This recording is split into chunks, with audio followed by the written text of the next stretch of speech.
Ali, ele passou um período de silêncio de cerca de 10 anos. Embora esses anos sejam conhecidos como sendo o período silencioso do ministério do apóstolo Paulo, é provável que ele tenha fundado algumas igrejas naquela região. Estudiosos sugerem que as igrejas mencionadas em Atos 15, versículo 41, tenham sido fundadas por Paulo durante esse mesmo período. É certo que Barnabé, ao ouvir falar da obra que Paulo estava desempenhando, solicitou a presença do apóstolo em Antioquia, na posição de um obreiro auxiliar. O objetivo era que Paulo ajudasse numa promissora missão evangelística entre os gentios. Após cerca de um ano, ocorreu um período de grande fome. Então os crentes de Antioquia providenciaram contribuições para servir de auxílio aos cristãos da Judéia. Pago com esses documentos. Temos que tirar isto de Roma. Acha que estamos planejando uma fuga? Uma única palavra minha e mando você para o Deus que quiser. Essas contribuições foram levadas por Paulo e Silas.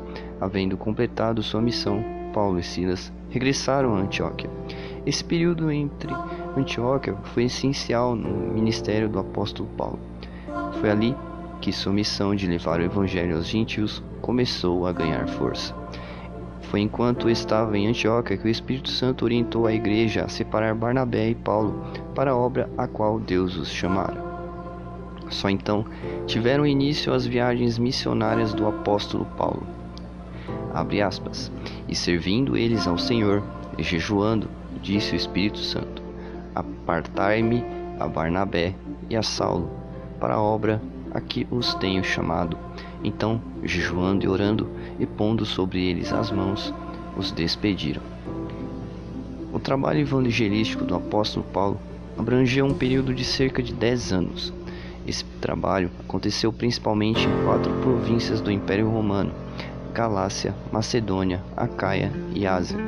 Paulo concentrava-se nas cidades-chave, isto é, nas maiores centros populacionais de sua época.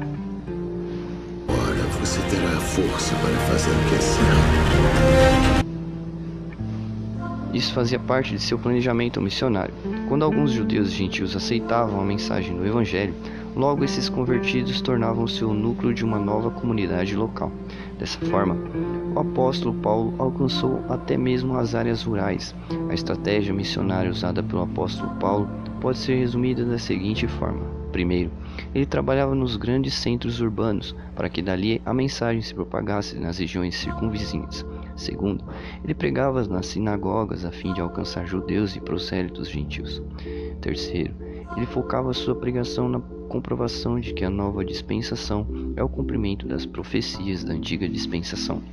Quarto, ele percebia as características culturais e as necessidades dos ouvintes. Sim, ele aplicava tais particularidades em sua mensagem evangélica. Quinto, ele mantinha o contato com as comunidades cristãs estabelecidas. Esse contato se dava por meio da repetição de visitas e envio de cartas e mensageiros de sua confiança.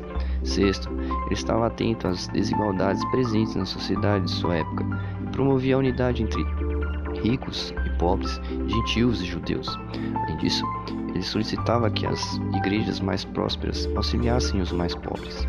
Em Atos 14, versículo 21 e 23, é possível perceber que o método de Paulo para estabelecer uma igreja local obedecia a um padrão regular.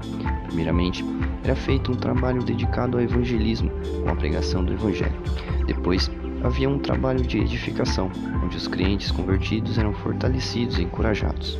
Por último, presbíteros eram escolhidos em cada igreja para que a organização eclesiástica fosse estabelecida. Transbordou a graça.